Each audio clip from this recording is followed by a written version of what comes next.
Awesome.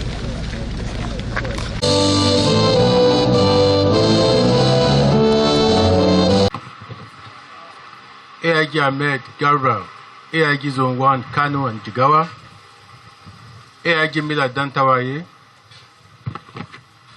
rank and file of the Nigerian Police Force,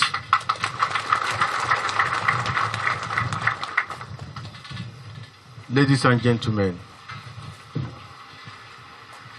sincerely, I'm so happy to be here with you this afternoon. It gives me pleasure to be here today on my first official working visit to Jigawa State Police Command. Since my assumption of office as the Inspector General of Police, I am delighted to have this opportunity to interact directly with officers and men of this command, to appreciate your effort firsthand, and to share with you my vision and expectation for the Nigerian Police Force as we continue our collective journey towards a more professional, responsive, and people-oriented police institution. First and foremost, let me express my sincere appreciation to the officers and men of this command for your dedication, commitment, and sacrifice to the discharge of your duties. This is one of the neatest police institutions I've entered since. And I'm sure this is how all of you look normally, because you didn't have enough time to go and sew your new uniform. It shows you are very, very neat officers as well. I am particularly encouraged by the effort of the Jigawa Police Command in maintaining relative peace and security within the state. While challenges remain, your commitment to crime prevention, intelligence gathering, public engagement, and collaboration with other security agencies is commendable. I urge you to maintain these efforts and remain vigilant, proactive, professional in the discharge of your duty. All the sister agencies in this state came to welcome me. Not only did they welcome me, they followed us to the first venue where we had interactions with all traditional rulers from the northern state extraction. It shows you people have been collaborating and working as one. Well done for that. As your Inspector General of Police, I remain committed to creating a conducive working environment that enables you to perform your duties effectively. I understand that effective policing cannot be achieved without adequate logistics, operational assets, and welfare support. Consequently, the Force Headquarters will continue to pursue initiatives aimed at improving operational capacity, enhancing welfare, and providing resources necessary for effective policing. Permit me at this point to address an issue that has generated considerable discussion within the police circle and across the nation in recent weeks. The recent legislative developments concerning the establishment of state police. I'm sure all of you have been agitated with it. I'm sure all of you are concerned whenever you hear state police, state police. So let me address that issue for all of you. I am aware that many officers and men have questions, concerns, and in some cases, genuine anxiety about the development many may think for the future of the Nigerian Police Force and for your individual careers. As your Inspector General of Police, it is important that I address this concern directly and provide as much clarity as possible. Let me begin by assuring everybody here today that there is no reason to panic at all. The creation of state police does not mean the abolition of the Nigerian Police Force. We remain as the Nigerian Police Force. And let me tell you something before I continue.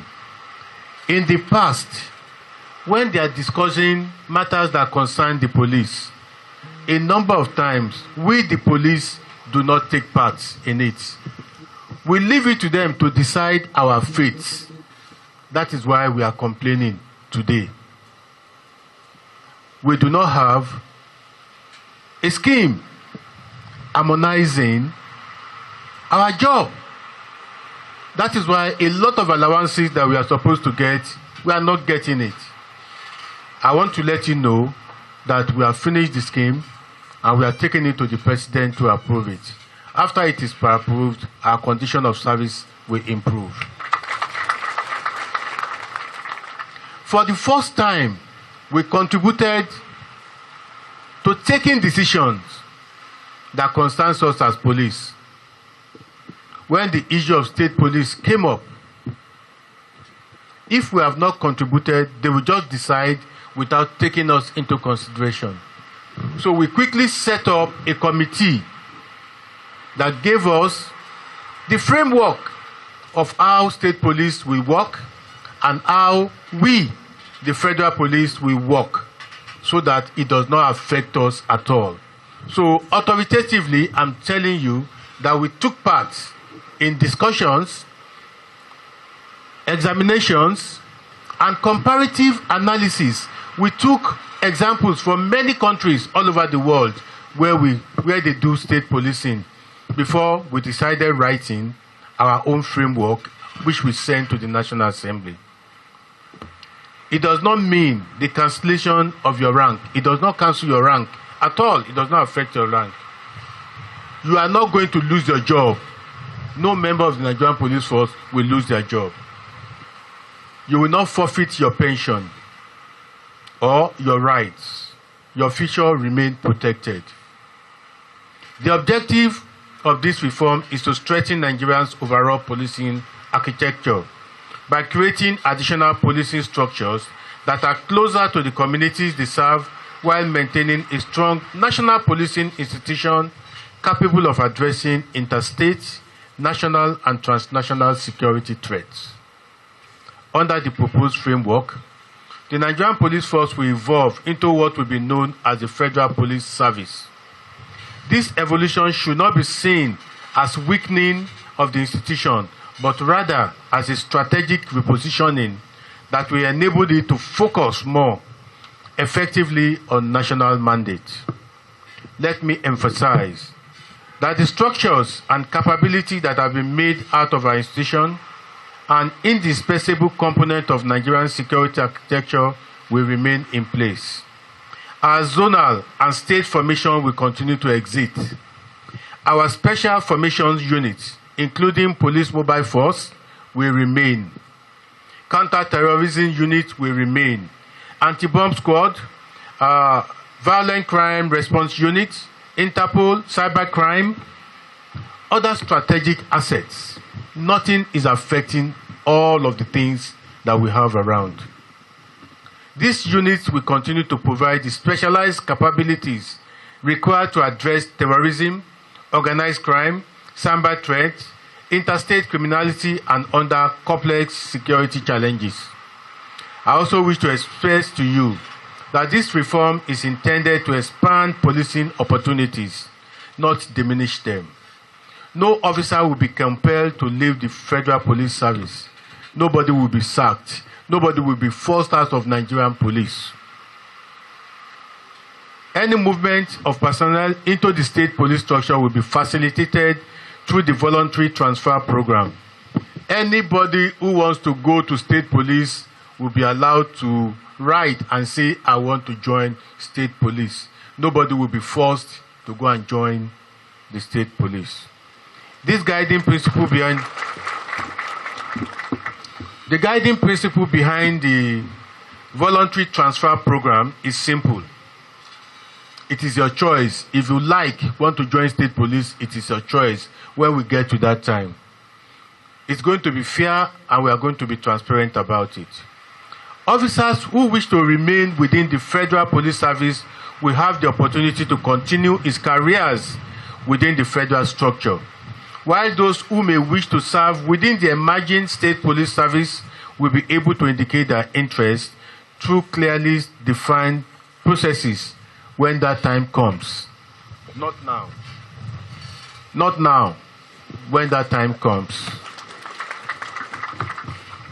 As a matter of progress, detailed guidelines will be communicated to all personnel. At that time, we'll tell you when it's about to start. I want to assure you that there will be no surprises and no sudden decisions affecting your careers. They will not just come one day and say, yes, we are starting. They will give you notice. The transition process will be transparent, structured, and carefully managed. Indeed, once the necessary constitutional and legal processes have been concluded and presidential approval is granted, I intend to personally address officers and men of the force nationwide within the first week to provide comprehensive guidelines on the next step and answer the concerns that many of you may have. In addition, dedicated communication channels will be established to ensure that officers receive accurate and timely information throughout the transition program. It is also important to understand that the implementation of state police will not happen overnight. As your Inspector General of Police, I consider it my duty to ensure that the welfare, professional standing, career progression, pension, benefits, and legitimate expectations of our personnel are fully protected. This is the reason why recently we promoted over 17,000 of all of you. And as I speak with you today, promotion exercise is going on in the Police Service Commission. We have made up our mind, we are not going to delay your promotion one day than it is necessary for you to be promoted. Many of you have devoted many years of your life to this policing. You have served in different terrains, confront dangerous criminals, and made enormous sacrifices in the service of our nation. Let me assure you that no reform will be allowed to disregard those years of dedicated service. The protection of your welfare, your professional dignity, your career progression, and your retirement benefit will remain a central consideration throughout this progress. While we continue to advocate for better welfare, the reputation of Nigerian police force depends largely on the conduct of you, all of you. Our reputation is very, very important. Every interaction with a member of the public is either strengthening or weakening the confidence in our institution. What that means is that all of you sitting here are members of the Nigerian. Listen to me. All of you sitting here are members of the Nigerian Public Relations Society. Help us, give us good image. Every interaction you have with members of the public, it is very important. They are paying us from the money, the tax gotten from members of the public. We need to work to protect them. We need to respect members of the public. While I say we need to respect them, they need to respect us as well. We understand. We are not going to assert authorities. We are going to make them see what we are doing, and by the time they see that we are working to protect them, they will start liking us more and more. I expect every officer to conduct himself or herself with integrity. The public we serve must see us as protectors and partners. Community policing remains a central pillar of our policing strategy. Effective policing cannot be achieved in isolation. It requires the active participation and cooperation of the communities we serve.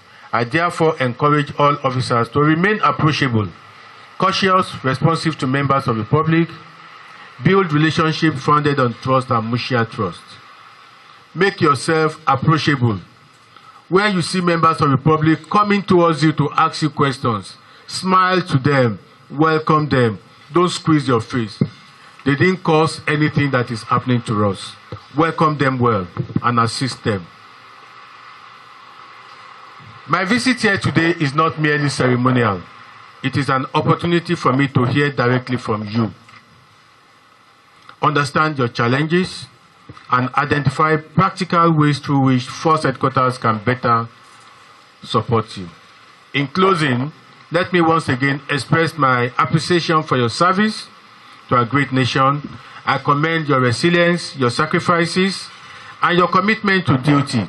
Be assured of my unwavering support and that of the Force Management team as we continue to work together to build a stronger, more professional, and more effective police institution.